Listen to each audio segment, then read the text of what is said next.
Muy buenos días. Domingo de Resurrección. Estamos aquí, el Domingo de Resurrección, un poco extraño porque no hay nadie presente, está todo el mundo presente de todas maneras en las casas.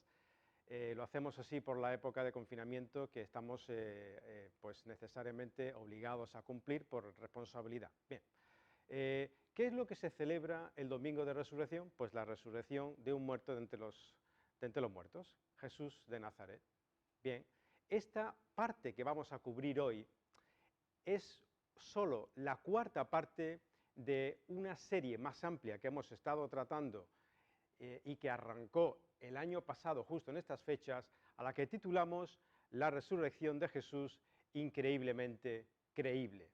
Bien, aunque podemos ver esta parte que vamos a compartir hoy como un segmento aislado y se puede perfectamente comprender de forma aislada, la intención es que se puedan ver las cuatro partes de forma que se pueda ver la continuidad y el hilo argumentativo hasta esta cuarta parte. Dicho esto, si alguien quiere recordar o si alguien no pudo ver o visionar estas últimas tres partes de la serie, recordad que se puede introducir uno en la página web www.ccvidabundante.com, ahí lo tenéis, y entráis en el canal de YouTube y ahí, aparte de otros contenidos, estarían estas tres series anteriores a esta que estamos dando. Bien, la resurrección de Jesús increíblemente creíble. Es precisamente en estas fechas, aunque bastante eclipsadas en este año por cuestiones de la pandemia mundial que nos está azotando a todos, pero es costumbre de estas fechas, como hemos dicho, recordar, considerar la resurrección de entre los muertos de una persona en la historia. La cuestión es que, aunque muchos lo celebramos, en realidad en nuestro interior, como ya he dicho en otras ocasiones, en realidad en nuestro interior pensamos, ¿realmente pudo haber una resurrección de un hombre de entre los muertos? Porque eso no es fácil de creer, ni va en línea con la experiencia humana normal. ¿Pudo ser que Jesús resucitara de los muertos? ¿Pudiera ser, acaso, que la resurrección de Jesús fue producto de un fenómeno legendario construido a lo largo de los siglos después que él fuera ejecutado en Jerusalén? ¿Pudo ser? Las tres partes anteriores a esta parte, las tres partes anteriores de esta serie, procurábamos dar explicación a esa pregunta. ¿Pudo ser la resurrección de Jesús producto legendario de forma que nos ha llegado lo que nos ha llegado, pero no tuvo nada que ver con la historia real? ¿Pudo ser o ha podido ser que la fe o la creencia en que los cristianos tienen en que Jesús resucitó de los muertos fuera producto de un fenómeno alucinatorio de los discípulos históricos que estaban con el Jesús histórico? Después de la muerte sufrieron tanto y tuvieron una serie de traumas tan grandes que ellos mismos creían, puesto que lo querían, ver a su maestro resucitado. Alucinaron y en estas alucinaciones se basa luego toda la posterior leyenda cristiana, hasta que nos ha llegado a nosotros, pues efectivamente los escritos y la fe que nos ha llegado. ¿Pudiera ser? Bueno, eso es precisamente lo que vamos a estar tratando en el día de hoy. ¿Pudieron ser alucinaciones? Y por eso titulamos a esta cuarta parte Alucinaciones acerca de Jesús y Santiago, el hermano incrédulo. Y ahora veremos quién es este Santiago y veremos por qué lo relacionamos con la cuestión de las alucinaciones acerca de Jesús. ¿Sufrieron los discípulos alucinaciones de su maestro resucitado una vez que fue ejecutado? Antes de meternos en el tema, quisiera que comprendiéramos o que reflexionáramos un poquito acerca de la situación actual que vivimos nosotros ahora. La situación actual de confinamiento real que vivimos nosotros ahora, donde la verdad es terrible no solamente por la cantidad de miles de muertos que están habiendo en nuestro país y en el mundo entero. Cada uno de estos muertos no es un número, es un ser humano y una tragedia. No solamente eso, sino que existe una profunda depresión económica que todavía no hemos notado, que ya veremos cuando salgamos de esto y a dónde nos lleva. Es decir, nos va a tocar ajustarnos bien porque no vienen tiempos fáciles después de esta situación bien. Comprendamos esto. En esta situación donde preguntamos ¿dónde está Dios?, en estas situaciones de dolor, de desconcierto y de desconsuelo que sufrimos hoy y que seguiremos sufriendo en el medio y largo plazo por la depresión económica, en esas situaciones es donde realmente nos preguntamos dónde está Dios, y mi pretensión es que hagamos un paralelo, porque mucho peor de cómo nosotros nos podemos sentir hoy, se sintieron los discípulos de Jesús cuando su maestro fue ejecutado. Al contrario de lo que muchas personas piensan, cuando la crucifixión de Jesús se llevó a cabo, no fue un momento de victoria, de éxito, de algo que tenía que hacerse, y de forma que los cristianos pues llevan una cruz aquí puestecita porque celebran que Jesús fue crucificado. No fue un momento de victoria para la historia que se estaba viviendo en aquel momento preciso. Fue un momento de completa y absoluta derrota. Los discípulos de Jesús pensaban que Jesús iba a establecer un reino mesiánico, un reino de justicia, donde por fin todos los hombres iban a poder vivir en paz, el centro del mundo iba a ser Israel, el rey mesiánico enviado por Dios iba a reinar de manera permanente y ellos iban a ser liberados de la esclavitud y del yugo romano. Pero su maestro muere en una cruz, ejecutado bajo el mismo imperio romano. Se acabó la historia. Desolación por completo. Ellos dejaron sus trabajos y tuvieron que volver a ellos. Todas sus ilusiones se vieron perfectamente volcadas y enterradas. Así fue la sensación anímica de los discípulos cuando Jesús murió. Pero algo ocurre luego, algo ocurre en esta historia donde ellos mismos salen unos días más tarde, un mes y pico más tarde, y públicamente empiezan a decir que han visto a Jesús, que ha resucitado, sus vidas cambian, están dispuestos a dar su vida por lo que dicen que han visto, y la historia cambia drásticamente en sus vidas personales y en el curso de la historia. ¿Qué pasó ahí? ¿Cómo se le da explicación a esto? Porque estos son elementos que son parte de la historia y que son innegables. Estos elementos de la historia que deben ser aceptados, y de hecho lo son por la virtual unidad del campo erudito en este tema, independientemente de que se sea ateo, creyente, agnóstico, escéptico, independientemente, son hechos históricos que además están presentes y se pueden deducir con claridad de las fuentes históricas ajenas, externas al Nuevo Testamento, a los documentos que están recogidos en el Nuevo Testamento, ajenas a los evangelios también recogidos en el Nuevo Testamento. Son puntos históricos. En la primera parte de esta serie lo estuvimos enumerando, fueron 9, hacemos un extracto solamente de 4 de ellos. ¿Cuáles son estas partes de la historia que todo el mundo acepta independientemente de su fe? Y que por supuesto no es que estén documentadas fuera del Nuevo Testamento, de los documentos que se registran en el Nuevo Testamento, sino que el Nuevo Testamento y los mismos evangelios canónicos la corroboran. Pero ¿cuáles son estos elementos de la historia o estos hechos históricos reconocidos virtualmente por todos?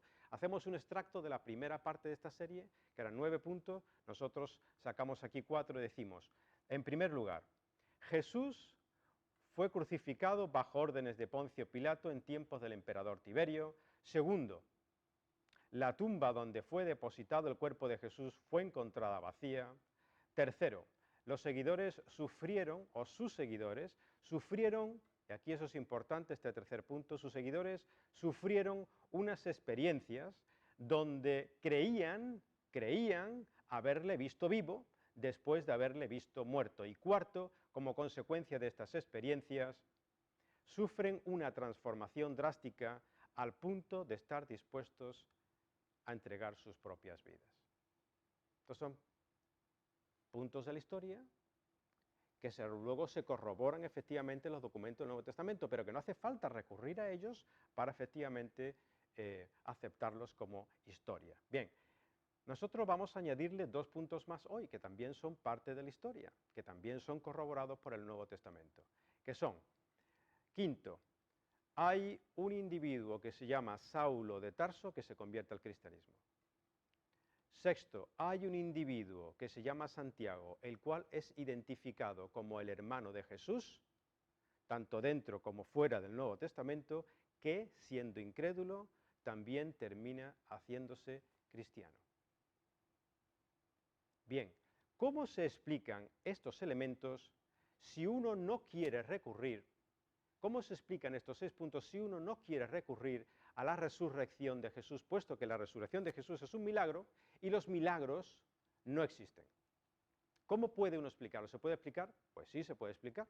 Pero hay que tener en cuenta una cosa, cualquier explicación tiene que dar cuenta de todos los puntos, porque cuando da cuenta de alguno de ellos, pero otro queda sin contestar, la explicación queda coja y en ese sentido queda inválida, porque no puede completar el general o digamos, la plenitud de todos los puntos históricos que ocurrieron. Y en este sentido, ¿se puede explicar de otra manera el hecho de que estas personas sufrieran unas experiencias traumáticas que cambiaran su vida, diciendo que habían visto a su maestro resucitado? ¿Se puede explicar? Sí, los que son las personas ateas, se puede explicar, por ejemplo, tenemos a Bart Ehrman, que es erudito en el Nuevo Testamento, en la Universidad de Carolina del Norte.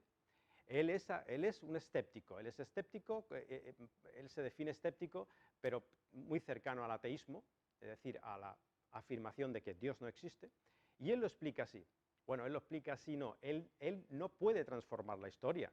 Nadie, ninguna persona, sea creyente o incrédula, podemos transformar la historia, podemos interpretarla, pero no podemos cambiarla. Por eso, gente seria no cambia la historia. Y este hombre, que es un estudiador serio, no cambia la historia.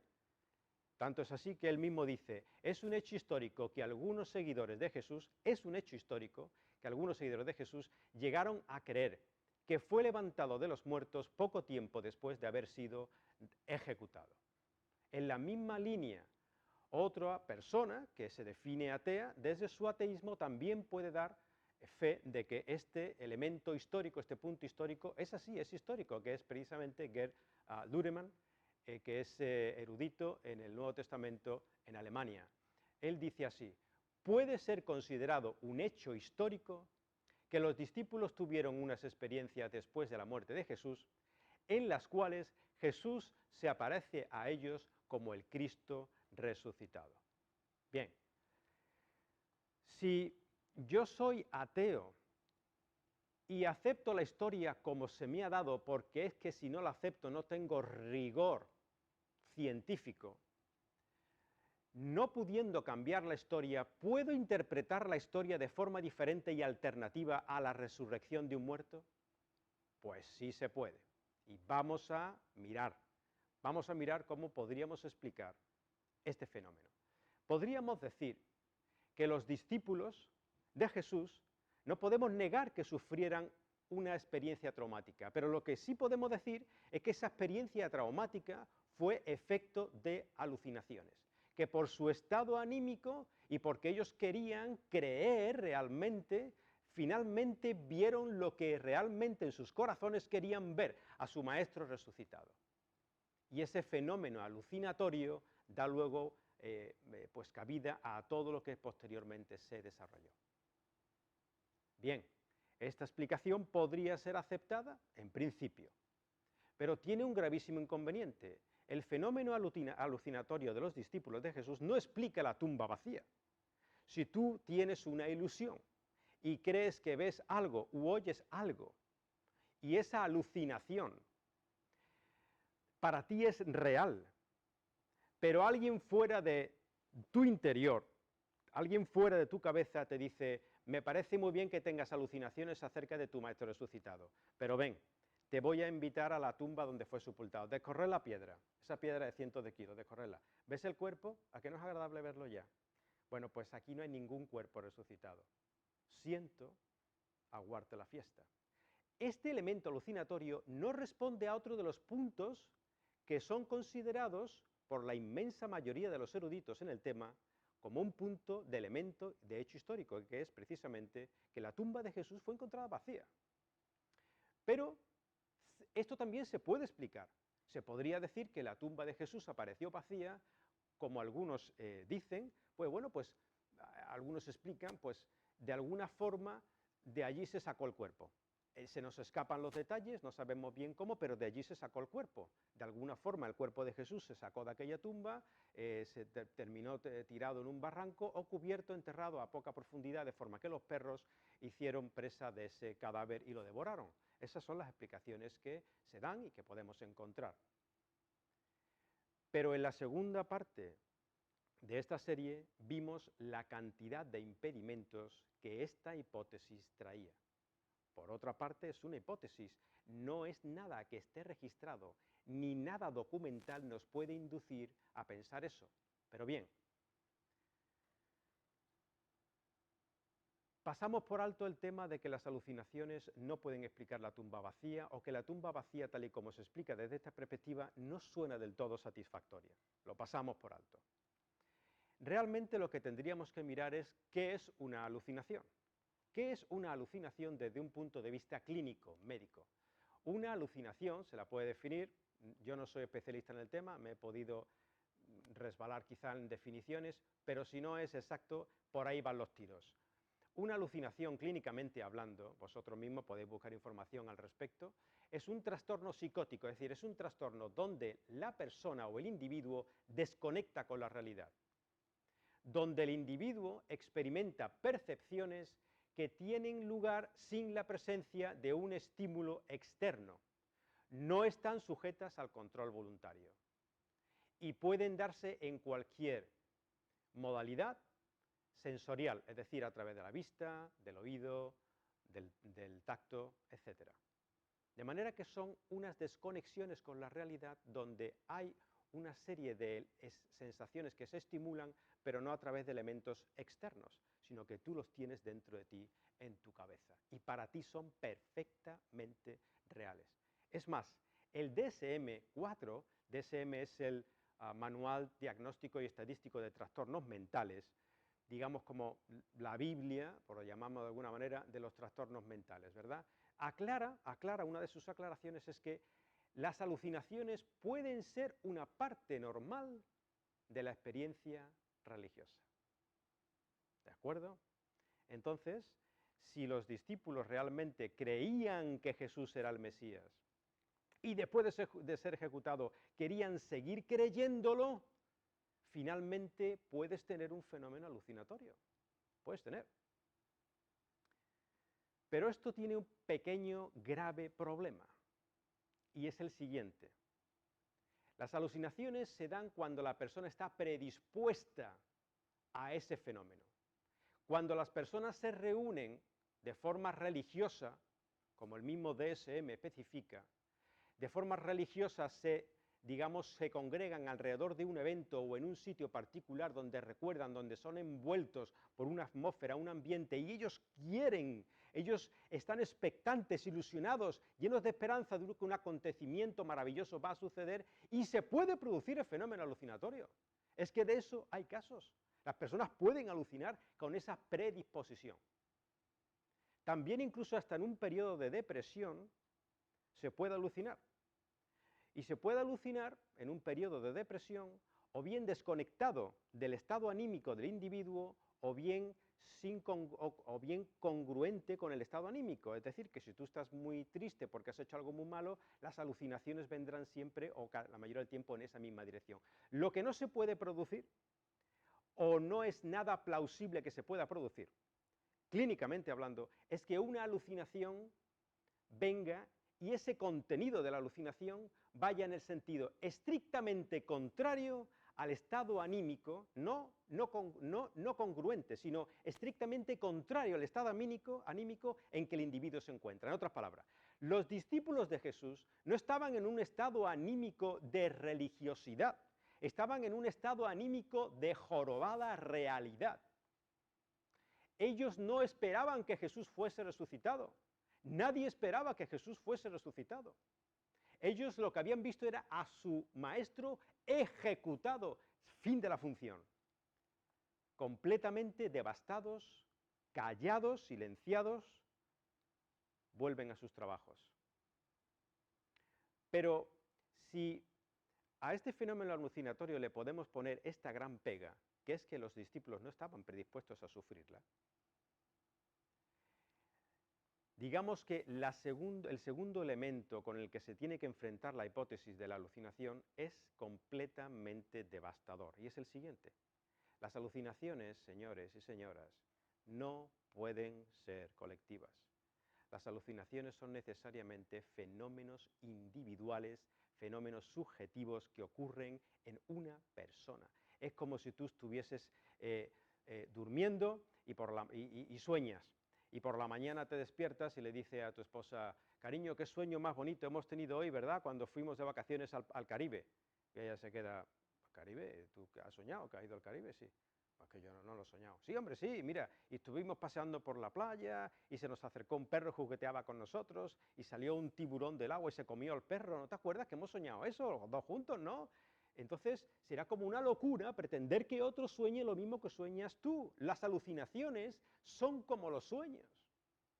No se pueden tener de manera colectiva. Pero es que los discípulos de Jesús tuvieron alucinaciones colectivas en la mayoría de los casos. Hubieron 3 casos individuales, luego lo veremos, pero fueron alucinaciones colectivas. Esto no se puede producir clínicamente, psiquiátricamente hablando, con los recursos de la ciencia que tenemos hoy, no se puede producir. De hecho, mirad la opinión de Gary Collins, que es doctor en psicología clínica en Estados Unidos. Dice así: las alucinaciones son apariciones individuales. Por su propia naturaleza, solo una persona puede ver una alucinación dada a la vez. Ciertamente, no son algo que un grupo de personas puede ver, ni es posible que una persona pueda, de algún modo, inducir una alucinación en otra persona. Dada que la alucinación existe solo en este sentido personal, subjetivo, es evidente que otros no pueden presenciarla. En la misma línea, otro doctor en psicología clínica de la Universidad de Liberty, en Estados Unidos, define lo siguiente: durante las últimas 2 décadas he estudiado la literatura profesional escrita por psicólogos, psiquiatras y otros profesionales médicos durante las últimas 2 décadas y aún no he encontrado un solo caso de alucinación en grupo, ni uno. Bueno, no hace falta ser científico ni médico para entender esta realidad. Es fácilmente entendible y fácilmente intuitiva. Bien, vamos a ver. Tenemos aquí 3 elementos que no han quedado bien explicados con el fenómeno de la alucinación.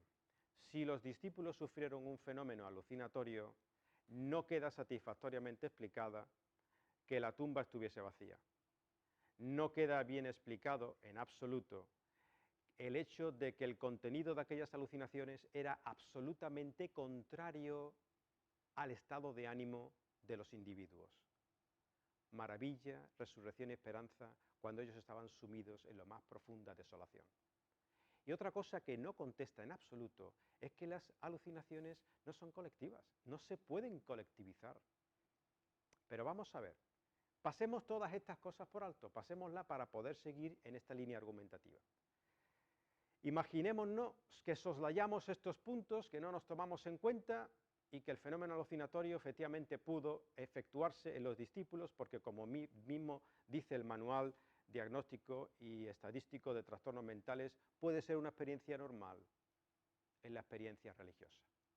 Bien, hay un elemento que hace que esta hipótesis de la alucinación quede completamente descartado, y es el siguiente: personas no predispuestas en absoluto, ni a favor ni en contra, bueno, en contra sí, pero este elemento de verdad que no tiene importancia. Personas que no estaban predispuestas a ver un efecto alucinatorio, o a sentir, o a experimentar, mejor dicho, un efecto alucinatorio respecto de Jesús, son personas que no creen en Jesús, que no creyeron en Él. Bien, sus discípulos creyeron, y a lo mejor creyeron que querían verle resucitar, a lo mejor, vale, con todas las pegas que hemos dicho, pero personas que no creían en Él, personas que no creían en Él, no pueden tener este efecto de alucinación, no pueden experimentarlo, porque es que no creían en Él, les daba igual realmente. 2 de ellos, son 3, pero 2 de ellos son Uno, ¿cómo se explica el fenómeno alucinatorio en el apóstol Pablo, el que inicialmente fue llamado Saulo de Tarso, el perseguidor de la secta de los nazarenos? Porque este no creía en Jesús. Este perseguía a cristianos. ¿Satisfactoriamente se puede explicar? No, yo creo que no. ¿Y cómo se explica el hecho de que un tal Santiago, que se identifica en los escritos del Nuevo Testamento y fuera del Nuevo Testamento, cómo se explica que un tal Santiago, al que se identifica como Santiago el hermano de Jesús, que no era creyente en su hermano, es decir, para nada tenía fe en lo que su hermano decía ser, cómo esta persona que no tenía ninguna predisposición termina haciéndose también seguidor de su propio hermano? Esto no se puede explicar desde el fenómeno de la alucinación, porque es que ellos ni creían, ellos no estaban en ese sentido viviendo una religión con una expectativa, con una esperanza. Y es precisamente de quien vamos a hablar hoy, del testimonio de Santiago, el hermano de Jesús. Bien, como vamos a hablar de Santiago, el hermano de Jesús, y vamos a estar considerando a los hermanos de Jesús, no porque a mí me guste tratar el tema, sino porque es que en los escritos del Nuevo Testamento se habla de los hermanos de Jesús. Se habla, de hecho, de un grupo al que se le denomina los hermanos y de Jesús junto con la madre de Jesús, la madre y sus hermanos, así se denomina. Puesto que los cristianos, dependiendo de su confesión o dependiendo de su cultura o educación, pueden tener distintos matices o interpretaciones acerca de quiénes fueron estos hermanos de Jesús, y puesto que vamos a estar hablando cosas que probablemente no hayáis escuchado antes, quiero matizar una cosa. No es mi intención matizar acerca de quiénes fueron estos hermanos de Jesús a los que de esa forma se les identifica en la historia. Lo único que pretendo es que podamos ir en la línea argumentativa hasta llegar al final, de forma que todos, independientemente de cómo pensemos a este respecto, podamos llegar. Y para eso, podemos decir lo siguiente. Todos podemos llegar, imaginémonos que hay cristianos de una facción, cristianos de otra facción, bueno, pero todos los cristianos que creen en el testimonio bíblico tienen que estar de acuerdo en los siguientes elementos, que son los únicos que yo voy a usar, ¿vale? Los siguientes elementos respecto a Santiago o respecto a los hermanos de Jesús son los siguientes. A. Según los evangelios, Jesús nace en Belén de una virgen llamada María. Y en el Evangelio de Lucas se nos dice que Jesús sería su primogénito. La palabra griega es prototokos, es decir, su primer hijo. B. En este grupo familiar al que con frecuencia se le llama su madre y sus hermanos, tenía por cabeza de familia un tal José, que además resultaba ser carpintero, y coincidencialmente sabemos que Jesús se dedicó a la labor de carpintería, por otro lado muy lógico en una sociedad donde los hijos solían heredar los oficios de los padres. C. Este grupo familiar era de la misma región de Galilea y de la misma aldea de Nazaret, donde Jesús creció. Y D, y último punto, este grupo familiar es sin duda el grupo de personas, quienes quiera que fueran, en cuanto a familia se refiere, los más cercanos a Jesús. Y quienes realmente se preocupaban por él, ahora lo veremos, como cualquier familia se preocupa por uno de sus miembros. Si estamos de acuerdo en esto, sin definir exactamente quién eran, podemos seguir la línea argumentativa que vamos a realizar a partir de ahora. Bien, estamos en Galilea, estamos en Israel, en el Israel de aquel tiempo, ¿vale? La parte del sur es Judea, la parte de arriba es Galilea. Jesús nace en Belén, cerca de Jerusalén, pero es criado posteriormente en Nazaret. Ahí pasa su infancia y su adolescencia y su juventud, hasta el principio de su ministerio público. Galilea era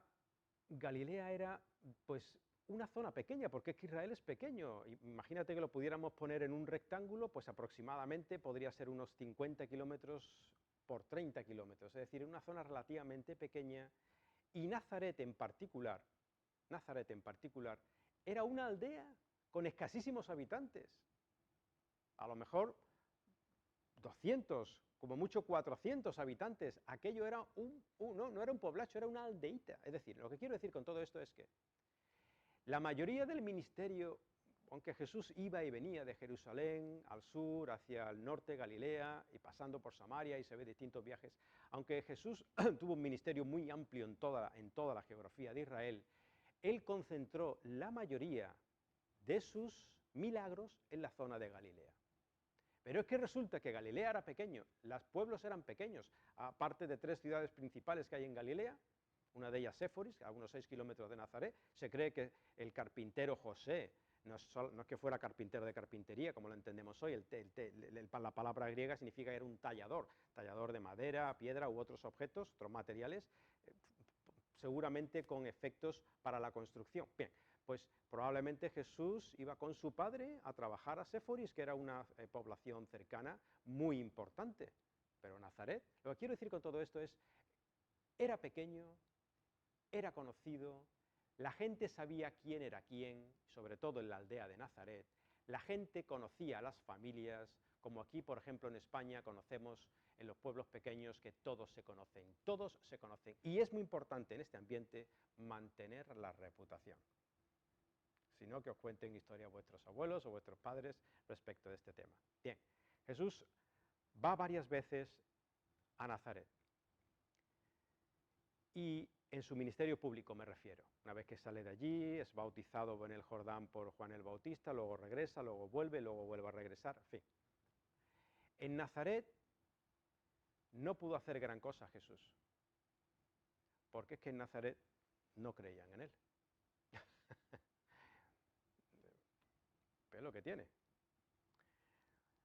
Jesús fue una primera vez a Nazaret en su ministerio público y va una segunda vez. Tanto en la primera como en la segunda, fijaos la respuesta de aquellos que en el pueblito le conocían.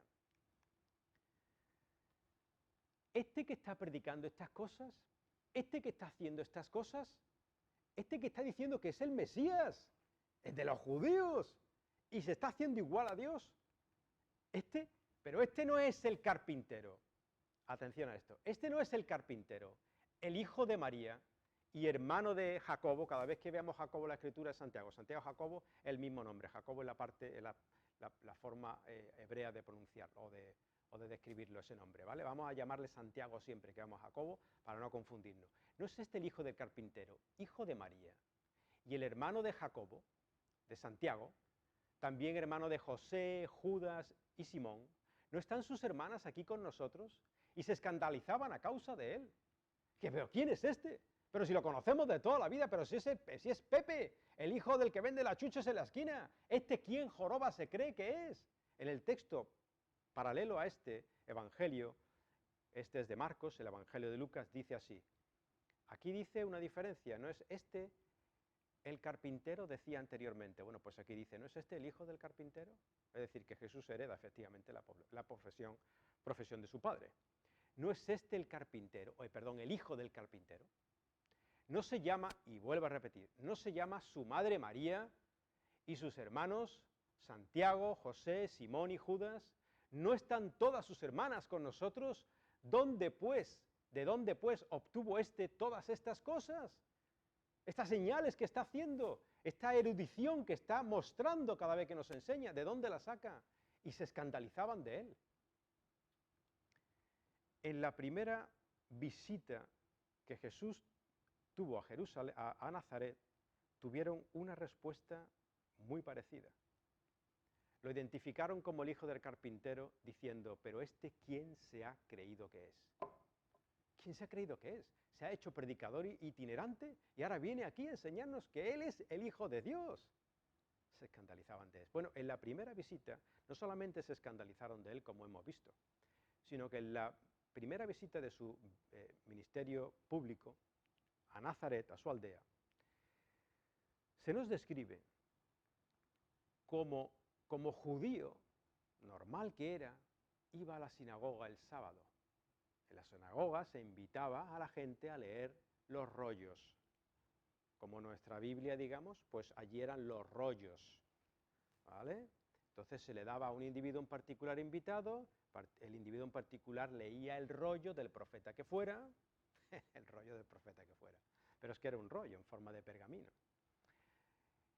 Y Jesús, en una de esas lecturas, hablando acerca de Isaías, les explica y les dice,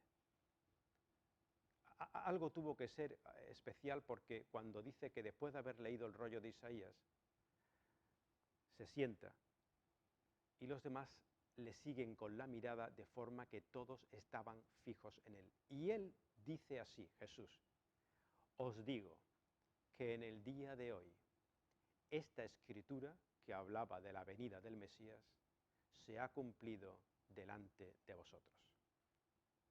Estaba diciéndole, yo sois el Mesías profetizado.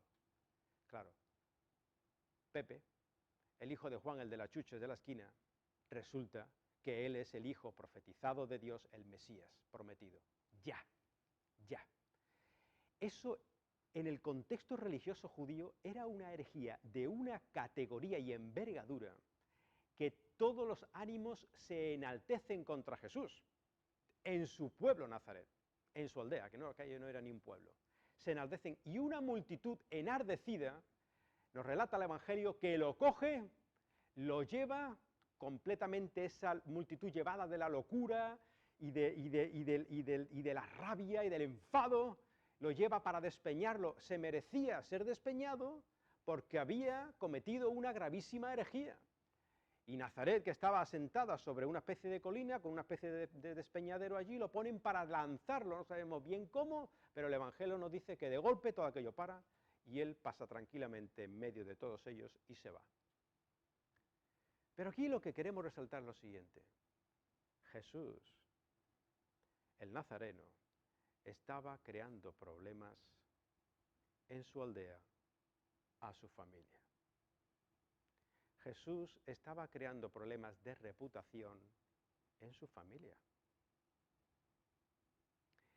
Y no solamente eso, los que eran más cercanos familiarmente a él, a los que estamos llamando su familia, estos mismos estaban preocupados por él. Como tú te preocupas de cualquier familiar, o alguien a quien quieres, le creas más, le creas menos, haga esto, haga aquello, ¿le quieres? Te preocupas por él. Y ellos, sus familiares, estaban preocupados por él. Se había dedicado a la predicación itinerante, había dejado la carpintería o aquello que fuera de talla con su padre, o su trabajo de construcción en Séforis probablemente, había dejado todo aquello, se dedica a predicar por ahí, empieza a decir que él es el Mesías, que él es igual a Dios, que él es hijo de Dios, y eso no trae amigos en Israel, no lo traía en aquel tiempo, pero en absoluto, traía enemigos. Y para colmo, su madre lo ve que se va a Jerusalén, que sigue allí con sus historias y que se gana la enemistad de los que tú nunca quieres ser enemigo, de las autoridades. No le proveían, o sea, no le preveían un buen futuro a Jesús, su misma familia. Estaba preocupada por él. ¿Y por qué decimos que estaba preocupada por él? Porque es lo que se deduce de los textos que vamos a leer ahora. Y ahora, fijaos que en una de estas visitas a las inmediaciones de Nazaret, estando en Galilea, Jesús entra en una casa y está predicando el reino de Dios que él predicaba. La multitud era tan grande que su familia, que había venido, su familia, sus parientes que habían venido, no podían acceder a él, pero su familia no quería acceder a él para escucharle, su familia quería acceder a él para podérselo llevar. ¿Por qué es que estaban preocupados por él? Porque es que es normal, tú imagínate esta situación en tu propia vida, con un familiar tuyo, tú estás preocupado y te lo quieres llevar.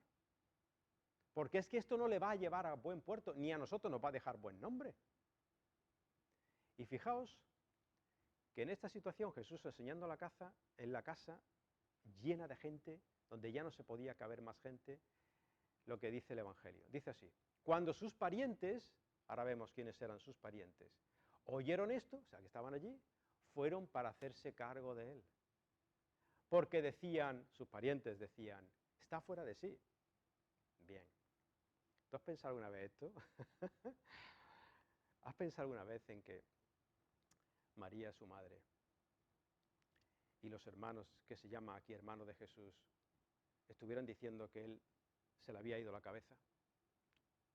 Mirad, cuando leemos el texto bíblico sin prejuicios, y nos aproximamos a él no como una escritura inspirada, que para un cristiano lo puede ser, pero como un testamento histórico para que alcance al que cree y al que no cree, cuando nos aproximamos a él como un texto histórico de testigos oculares que vivieron lo que estaba pasando de primera mano y cuyo testimonio, por tanto, es el más fiable, nos sorprendemos, porque es que sus familiares dijeron que estaba fuera de sí. ¿Por qué? Sus hermanos, los que se denomina en el Evangelio sus hermanos, no creían en él. Ya luego lo veremos, como específicamente dice el texto bíblico o el texto evangélico, no creían en él. Pero ¿y su madre? De su madre no se dice nunca en el texto bíblico que no creyese en él.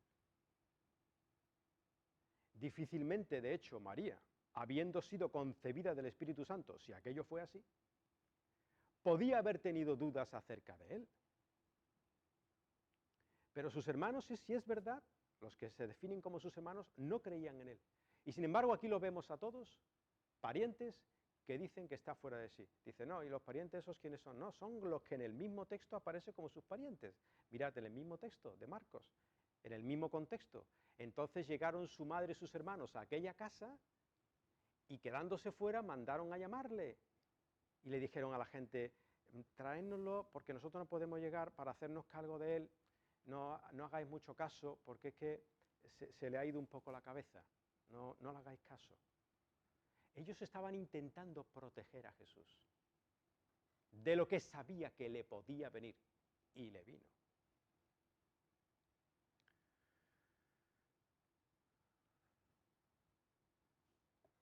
Pero fijaos que el texto bíblico tampoco dice que sus familiares, su madre y sus hermanos, que fueron allí a aquella casa a ver si se podían hacer cargo de él, no dice que creían que él estaba fuera de sí. Lo que el texto bíblico dice es que decían que Jesús estaba fuera de sí. Y no porque lo creyeran, sino porque de alguna forma tenían que atenuar la situación para protegerle, para sacarlo de allí. Esta era la situación. No sabemos si estos a los que se le denomina hermanos de Jesús le tenían mucho afecto o no, porque ciertamente un afecto familiar, si familia eres, de alguna manera tienes que tener, pero es que cuando una persona llega a crearte tantos problemas, empiezas a sentir cierto desafecto. No lo sabemos, pero sí sabemos una cosa.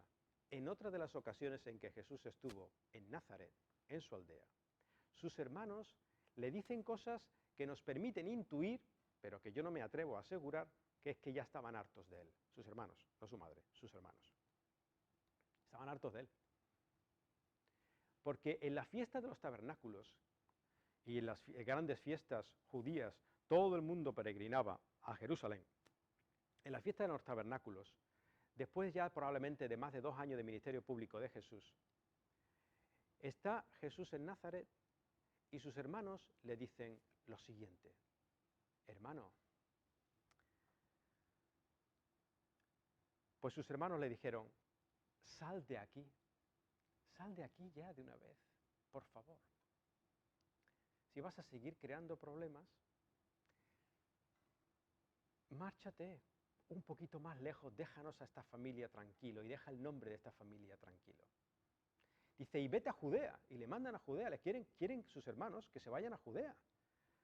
Dice, porque, vamos a leerlo literalmente, dice, para que también tus discípulos vean las obras que tú haces, es decir, sus hermanos, a los que se les llama sus hermanos, dicen, no niegan las obras, no niegan los milagros que Jesús está realizando en todo el contorno alrededor de Galilea y más allá de Galilea. No niegan sus milagros. Es que no pueden creer en su hermano. Es que tú piensas que a ti te pasará eso. Es que tú no puedes creer que tu hermano es el Hijo de Dios. Yo, hermano, soy el Hijo de Dios. Y tú le dices, yo, el emperador de China. ¿Verdad? No puedes. Entonces, no niegan sus obras, pero le dicen, márchate de aquí. ¿Y márchate a dónde? Márchate a Judea. ¿Por qué? Dice, porque tú parece que quieres ser público, ¿no? Pues porque nadie hace nada en secreto cuando procura ser conocido en público. Si haces estas cosas, muéstrate al mundo, pero muéstrate en el centro neurálgico de Israel, en Jerusalén. Ahora que es la fiesta de los tabernáculos, que todo el mundo va a estar allí, muéstrate al mundo. Porque ni aún, y aquí se especifica, sus hermanos creían en él. ¿Querían los hermanos mandar a Jesús en la fiesta de los tabernáculos? Después de 2 años, seguramente más de 2 años de ministerio público, donde ya era bien conocido y tenía toda la enemistad de la cúpula religiosa y política judía, querían mandarlo a Jerusalén porque sabían efectivamente que lo estaban buscando, porque para este entonces efectivamente a Jesús lo estaban buscando y no le querían hacer nada bueno. Estaban impulsando a sus hermanos que se marchara ya de una vez, que los dejara ya en paz de respirar. Tener a una persona que causa problemas en la familia puede ser muy complicado, muy complicado. Y esto es todo lo que nos dicen los evangelios acerca de los hermanos a los que se les llama los hermanos de Jesús y de Santiago, su hermano. Eso es todo lo que se nos dice acerca de ellos en los evangelios. Pero es que esto es lo fascinante de cómo están escritos los evangelios. Porque si los evangelios estuvieran escritos para convencer a un público de que Jesús era el Hijo de Dios, no solamente sus discípulos hubieran aparecido en los evangelios, como estuvimos diciendo en la segunda parte de esta serie, como héroes, sus discípulos hubieran sido héroes en los evangelios, sino que además su misma familia hubiera sido una familia que hubiera creído en él, porque eran los que de verdad le conocían. Entonces hay aquí una idea que se contrapone, es decir, si tu misma familia no cree en ti. Pues así terminan los evangelios respecto de la crónica de los hermanos de Jesús, respecto de Santiago, uno de ellos. Santiago, Simón, Judas y José. Bueno, pues uno de ellos es Santiago. Así termina. Imagínate que tu hermano te dice que es el Hijo de Dios. No es creíble, pero es que aparte, Jesús finalmente fue apresado y crucificado. ¿Que él lo sabía? Sí. ¿Que él se entregaba? Cierto, también lo sabemos por el texto bíblico. Pero que eso no parecía que era lo que entendían los demás, también es cierto. Fue como para los demás como una sorpresa. Y mira que Jesús lo estaba diciendo, me va a pasar esto, me van a coger, voy a sufrir de otra manera, va a pasar. Pues aunque lo dijeran, los demás creían que esto era el elemento sorpresa, que lo pillaron allí, en el huerto de Getsemaní, porque alguien le traicionó, Judas Iscariote, le dijo a la autoridad de dónde estaba, se lo dijo de noche, no habían multitudes alrededor de Jesús que le pudieran proteger, y allá que va la guardia del templo judía para llevarse a Jesús, maltratarlo y asesinarlo, o ejecutarlo. Los hermanos de Jesús, o a los que se le llaman los hermanos de Jesús, incluido Santiago, confirmaban con la muerte de su hermano que su hermano efectivamente no era quien decía ser. Para los discípulos fue un caos, porque los discípulos creían que Jesús era el Mesías. Pero para los que se le denomina hermano de Jesús, es decir, para su familia más cercana, era confirmación de lo que ellos creían, y ellos creían que es que no era ningún Mesías. Aquí, por tanto, se produce la confirmación de Santiago, cuando muere Jesús, de que efectivamente su hermano no era ningún Mesías. Así están escritos los evangelios, de una manera vergonzosa, y eso es uno de los elementos historiográficos que dan credibilidad a un documento histórico, que tú escribas cosas vergonzosas. Bien, algo ocurre sorprendente, un paso más allá, muy sorprendente. Jesús es ejecutado, y 1 mes y medio más tarde, no, mentira, unos cuantos días más tarde, se produce un fenómeno, y es que están todos reunidos en una casa, escondidos. Hay un grupo al que ahora vamos a hacer mención, y de esto no se nos explica en los evangelios, no, se nos explica en la primera crónica que se da de la primera iglesia, de la iglesia incipiente en Jerusalén, y se nos lo da por Lucas, que evidentemente era historiador, por lo que nos dejó registrado con mucho detalle, que tenía una mente muy sistemática, concisa e investigadora, que aparte era abogado porque ayudaba en los asuntos legales a Pablo, en algún momento en que lo acompañaba en sus viajes, y que además, por el texto bíblico, sabemos que era médico, es decir, era un verdadero empollón. Y cuando un empollón te dice yo lo he investigado, es que lo he investigado. Y Lucas, que investiga concienzudamente todas estas cosas, en la primera crónica de lo que ocurrió en la iglesia en el primer siglo, nos dice lo siguiente: fijaos que hemos dejado los evangelios y el hermano de Jesús, Santiago, con que el incrédulo confirma su incredulidad puesto que su hermano murió. Y fijaos cómo empieza, a pocos días después de la crucifixión, cómo empieza Lucas narrando en los Hechos de los Apóstoles la historia que sigue. Y dice así: todos estos, ¿quiénes eran estos? Pues se menciona específicamente en el verso anterior los 11 discípulos de Jesús. 11 porque Judas Iscariote ya se había suicidado. Estaban estos 11 discípulos, ¿vale?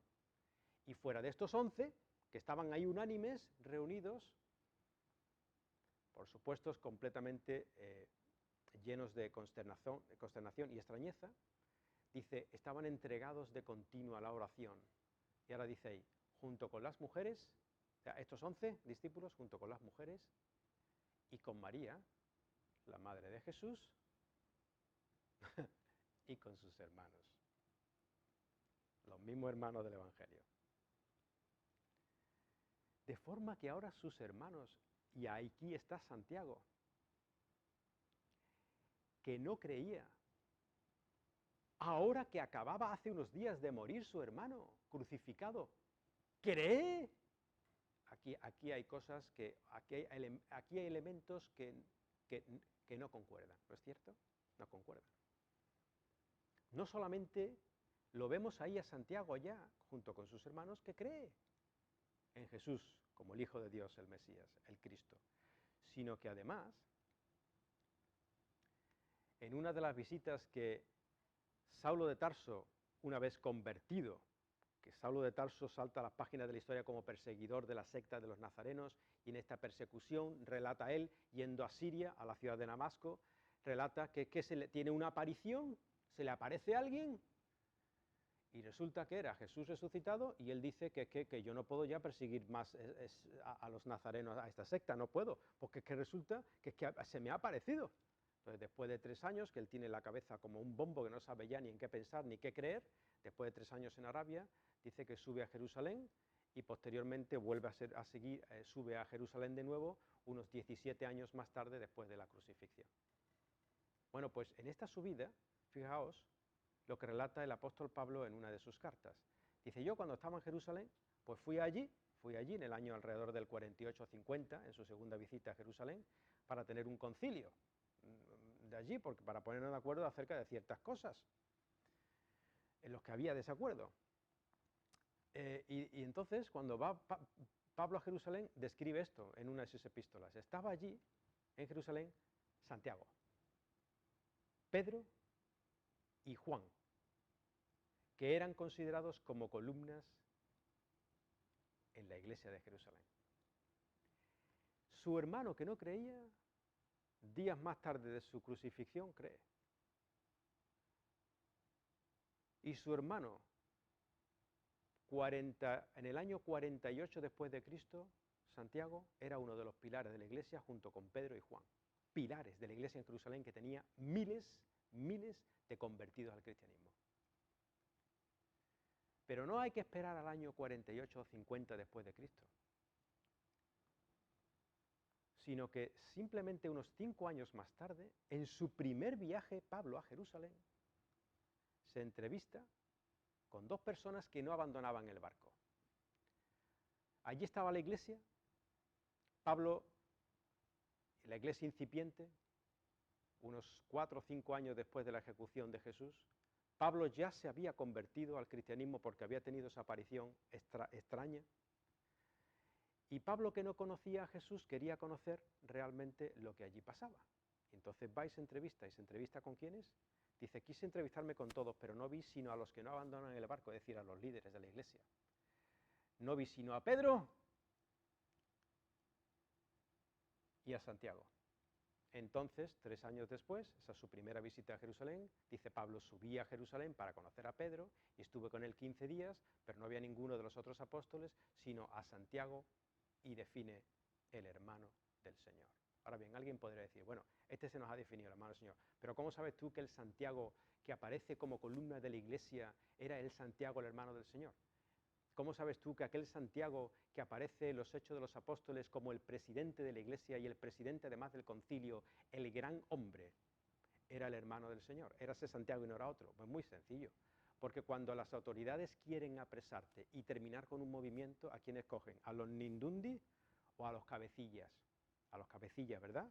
Bueno, pues ahora más tarde veremos cómo efectivamente se va a por los cabecillas y se va a por Santiago, que era cabeza de la iglesia, y cómo nos queda perfectamente definido de qué Santiago estamos hablando, de este mismo que habla Pablo, Santiago, el hermano del Señor. De forma que tenemos a un Santiago que no cree, que días más tarde de la ejecución no sabemos cómo cree, que luego, un poquito después, no abandona el barco porque ya se le ve liderando a la iglesia junto con Pedro, y que más tiempo después es columna de la iglesia de Jerusalén junto con Pedro, Pablo y Juan, que además preside y lidera el concilio de Jerusalén, el primer concilio de la iglesia.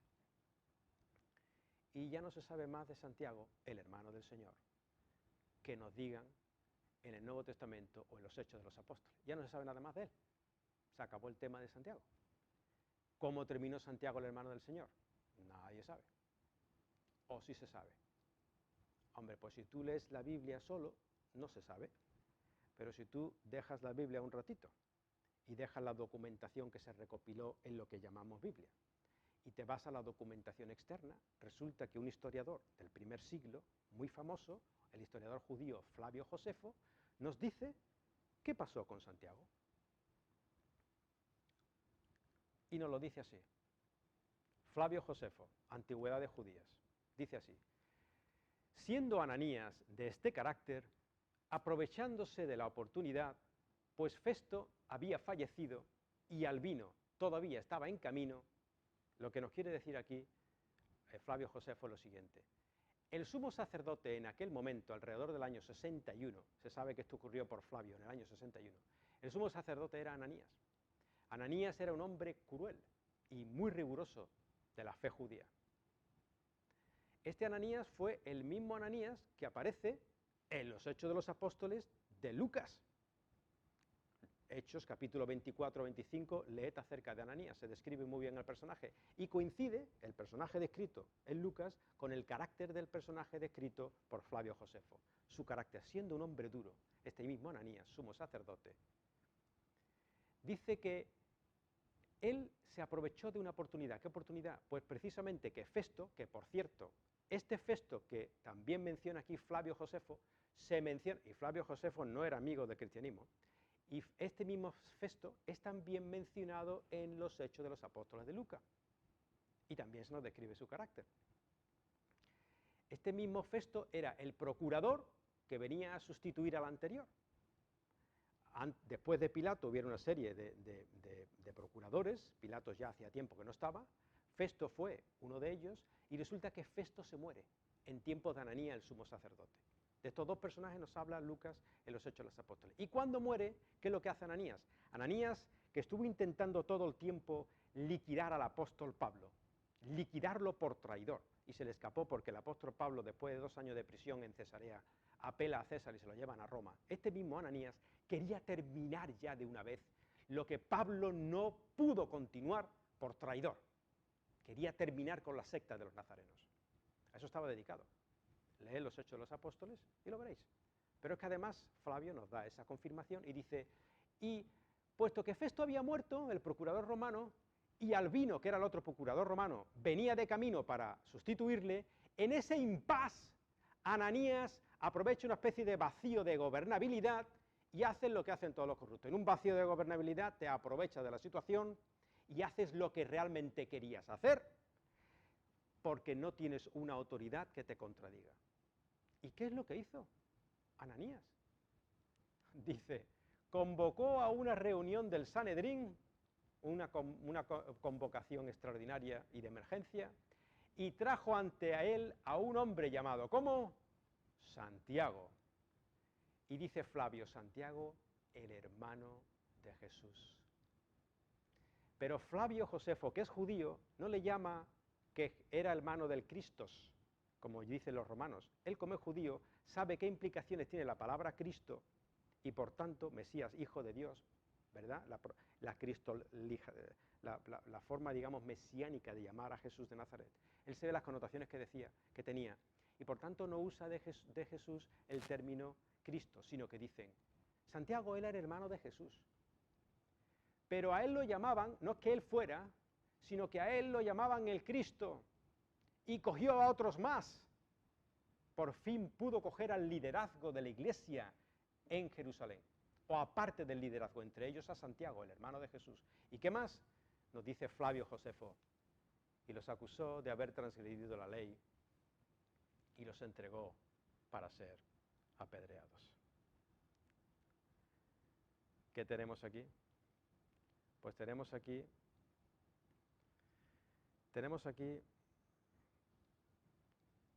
a un Santiago que no cree en su hermano, a un Santiago que después de la ejecución de su hermano cree, que se hace líder de la iglesia y que su fe es llevada hasta un extremo en que está dispuesto a morir y de hecho muere lapidado por la fe en su hermano. ¿Cómo lo explicamos? ¿Cómo explicamos que una persona que no creía y que confirma con la muerte de Jesús que Jesús no era quien decía ser, cómo explicamos esto? La explicación nos lo da el mismo apóstol Pablo, que nos dice, en el texto que hemos leído antes, 3 años después de mi conversión, dice, subí a Jerusalén para ver a Pedro, me entrevisté con él, pero vi solamente a Pedro y a Santiago, el hermano del Señor, aquellos que no abandonaron el barco. Imaginaos esta conversación. Pablo, que no conocía a Jesús al que se había convertido porque había experimentado una cosa traumática que no sabía ni qué era, porque decía que había visto a Jesús resucitado. Pablo visita Jerusalén para ver qué es lo que pasó allí y se encuentra con Pedro y con Santiago, eso lo vimos en la última ocasión. Pero imaginaos esta conversación. Pablo llega allí y dice, he venido aquí, señores, porque yo he vivido algo traumático y quiero que me contéis qué ha pasado aquí. Vamos a hacer un trato. Pedro, si tú me cuentas qué pasó, y Santiago, si tú me cuentas qué pasó, yo os cuento lo que me pasó a mí. Imaginaos esta conversación. Y le dice Santiago, y le pregunta a Pablo, podemos imaginarnos a Pablo preguntándole a Pedro, Pedro, vamos a ver. Según lo que a mí se me ha informado, tú, el día en que Jesús fue entregado, viendo que el movimiento se acababa, le negaste 3 veces. Es decir, la culminación de toda negación. No querías saber nada de él. Pedro, ¿qué te ocurrió? ¿Por qué estás aquí ahora como líder de la iglesia? Si negaste que Jesús era el Mesías después de haber muerto. Y Pedro le contestaría, por el testimonio que sabemos de otros textos, Pablo, es que yo le vi vivo otra vez. Ya. Santiago, tengo reporte acerca de ti también. Tú eras el hermano de Jesús y tú no creías en tu hermano. Cuando él muere, tú confirmas que efectivamente llevaba razón. ¿Se puede saber qué haces aquí, liderando la iglesia de Jerusalén? Y Santiago le dice, Pablo, es que yo también vi a mi hermano después de haber sido crucificado. Ya. Pues ahora yo, Pablo, os cuento lo que yo vi. Yo vi que yendo hacia Siria, a la ciudad de Damasco, persiguiendo cristianos, me encontré también con ese Jesús con el que estuvisteis y al que se ejecutó. También lo vi. También me pasó a mí. Y por eso es que Pablo, cuando escribía a los Corintios, decía, lo que allí se me enseñó, es decir, lo que en Jerusalén se me dijo cuando yo fui a hacer investigación de lo que había ocurrido, y lo que se me dijo era que Jesús fue crucificado, muerto, sepultado, resucitado y que se le vio.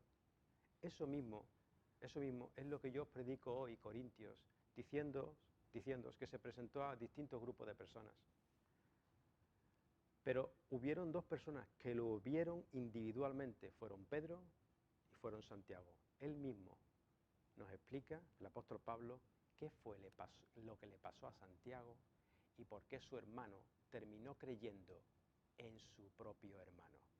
Y es que Santiago, sin creer, vio a Jesús resucitado. Nos lo cuenta Pablo. Y esa es la única explicación posible que une los puntos de la historia, que hacen posible que el hermano de Jesús terminara creyendo en Jesús. Porque no hay otra cosa que te pueda convencer de que tu hermano es el Hijo de Dios. No hay otra cosa, por más milagros que haga. Y si no, piénsalo en tu propia vida. Excepto que después de muy muerto, tú vuelvas a ver al cabo de unos días a tu hermano muy vivo, muy vivo. Y dice, y finalmente se me aparece a mí que yo no tenía nada que ver con este asunto, que iba persiguiendo a cristianos, también a mí se me aparece. Pero si alguien tiene dudas acerca de cómo es posible que estas cosas pudieran haber ocurrido, yo entiendo esas dudas. Porque muy al contrario de lo que mucha gente piensa, los cristianos o los que tenemos fe en Jesús no somos necesariamente personas con las orejas tapadas, forma de burro, sino que examinamos la realidad. Y examinando la realidad, a mí me cuesta mucho trabajo creer que un muerto resucitó de los muertos. Si esa es tu situación, aun contemplando toda la historia y la mejor explicación posible que da un hilo hilvanador a todos los puntos históricos, sin faltar ninguno, si aún así tienes reticencias de poder entender que un muerto resucitó de los muertos, que se comprende perfectamente, es importante que sepamos esto. Era la misma historia y el mismo sentimiento que tuvieron los discípulos de Jesús cuando en estas apariciones, que ahora vamos a ir viendo, por cierto, colectivas y en distintos lugares y situaciones, es decir, aquello no eran fenómenos alucinatorios o no respondía a lo que nosotros entendemos por alucinaciones, psiquiátricamente hablando, pensaron. Fijaros lo que pensaron. Dice que mientras ellos relataban estas cosas, estaban juntos, probablemente en un sitio cerrado, y dice, Jesús se puso en medio de ellos y dijo, el Jesús resucitado dijo, paz a vosotros, siendo mal que empiece con paz, porque es que aquello tenía que echarte para atrás. Tú imagínate que tú recibes ahí una aparición, tu intención es de salir corriendo, y dice, paz a vosotros, paz, como diciendo, quedaos quietos. Pero ellos, aterrorizados y asustados, pensaron lo que pensamos nosotros, que esto es una alucinación. Pensaron que veían un espíritu, o un fantasma, o una aparición de algún tipo, pero que aquello no era Jesús. Claro, imagínate que tú vas a un funeral de un familiar querido, intentando olvidar lo que ha pasado en tu cabeza, te pones a ver una película, te sientas en el sofá con unas palomitas y dices, a ver si me olvido ya, Dios mío, de todo esto, y se acaba todo esto, y estás comiendo palomitas, estás en el sofá con tu hermano, y de golpes ese familiar al que le acabas de hacer el velatorio enterrado, de golpes aparece delante de ti, y tú te quedas así, dejas la película, dejas las palomitas, y dices tú, qué mal estoy. Y esa aparición te dice, ¿quieres un cafelito? Y tú, qué mal estoy. ¿Y tú crees que estás viendo un fantasma o una aparición, o que una aparición de tipo alucinación? Y tú le preguntas a tu hermano que está al lado en el sillón, y dice, oye, hermano, ¿qué? No, que tú no ves lo que yo veo, ¿verdad? Y te dice el otro, sí lo veo. ¿Tú qué es lo que haces? Yo no sé lo que harías tú, pero yo literalmente saldría corriendo y no me reconocería, o sea, no me pillaría ni la madre que me padeció mientras yo era adolescente. O sea, así es como estaban ellos, aterrorizados y asustados, pensaron que veían un espíritu, y les dice Jesús, ¿por qué estáis traumatizados, turbados? ¿Y por qué surgen dudas en vuestro corazón? Mirad mis manos y mis pies, que yo soy, yo mismo, palpadme. palpadme y ved, porque un espíritu no tiene carne ni huesos, como veis que yo tengo, soy yo al completo. Y cuando les dijo esto, les mostró las manos y los pies, es decir, donde Jesús tenía las heridas de la crucifixión. Cuando ellos todavía no lo creían, porque es que esto ya no sabes ni qué interpretar ni qué está pasando, fijaos cómo están escritos los evangelios, no lo creían a causa de la mezcla de sensaciones, entre ellas la alegría, y que estaban asombrados, les dijo, para confirmar que no era un espíritu ni una aparición, les dice, ¿tenéis algo aquí de comer? Entonces ellos le presentaron parte de un pescado asado y él lo tomó y comió delante de ellos. Pero en esta situación no había uno. No había uno. Y ese uno, pues somos tú y yo, podemos serlo perfectamente. Uno que decía, déjame de tonterías, aquí no ha resucitado nadie, ya está bien, ya está bien. Y cuando les decían que efectivamente lo habían visto en grupo además, y había estado comiendo con ellos, decía, ya está bien, no es no y se acabó, ¿ok? Aquí no ha resucitado nadie, despertad. Este era el famoso Tomás el incrédulo. Tomás, uno de los 12, llamado Dídimo, no estaba con ellos cuando Jesús vino. Entonces los otros discípulos le decían, lo hemos visto al Señor, pero él les dijo, si no veo en sus manos la señal de los clavos y meto el dedo en el lugar de los clavos, esto era a 3 o 4 días de la crucifixión, o a varios días de la crucifixión, dice, y no lo veo, y pongo la mano en su costado, o sea, que yo para que yo creer lo que ustedes me están diciendo tengo que meter la mano en el costado donde Jesús recibió la lanzada, pues ahí tengo que meter la mano, porque no pienso ser tan zoquete de creer lo que quiero creer, aunque sea completamente opuesto a la realidad. Pero 8 días más tarde, sus discípulos estaban otra vez dentro de un recinto, y Tomás estaba con ellos, y se nos especifica que estaban las puertas cerradas. Y no sabemos cómo. Simplemente, sin abrir la puerta, obviamente, Jesús vino y se pone en medio de ellos. ¿Cómo empieza? Tranquilos, tranquilos, paz a vosotros. Luego dijo a Tomás, Tomás, yo te entiendo, acerca aquí tu dedo, ¿no es lo que quería? Y mira mis manos, extiende aquí tu mano y métela en mi costado, y no seas incrédulo, sino creyente, Tomás. Y Tomás probablemente cae de rodillas y dice, Señor mío, Dios mío.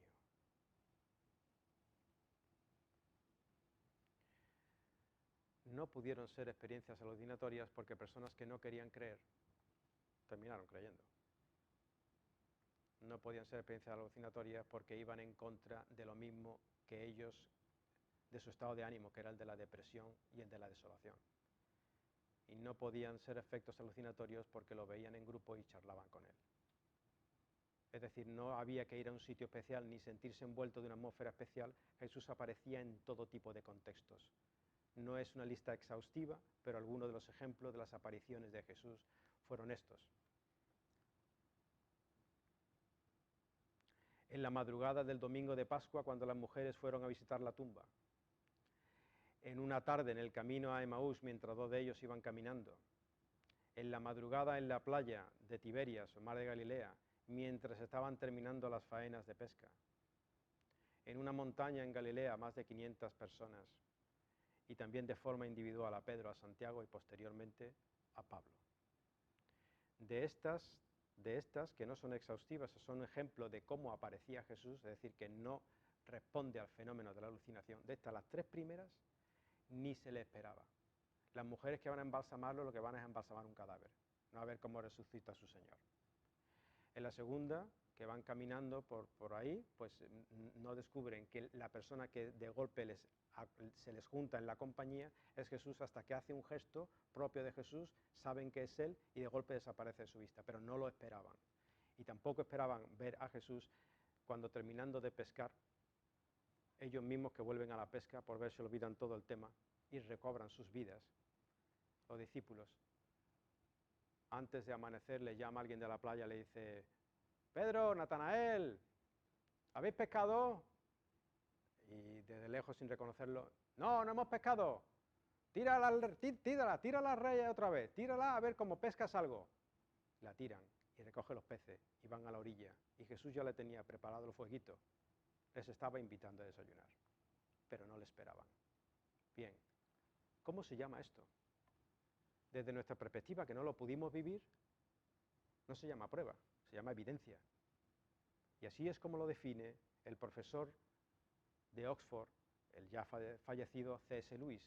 Dice así: cualquier teoría de alucinación se destruye en el hecho de que en 3 ocasiones diferentes esta alucinación no fue inmediatamente reconocida como Jesús. No lo esperaban, pero aparece. Por tanto, el fenómeno de la alucinación, para C.S. Lewis, profesor de Oxford, para ser ilusión, queda completamente destruida. Pero lo que para él era evidencia, para lo que C.S. Lewis y para nosotros es evidencia, para ellos en aquel momento eran pruebas. Por eso murieron luego, porque sabían lo que habían visto.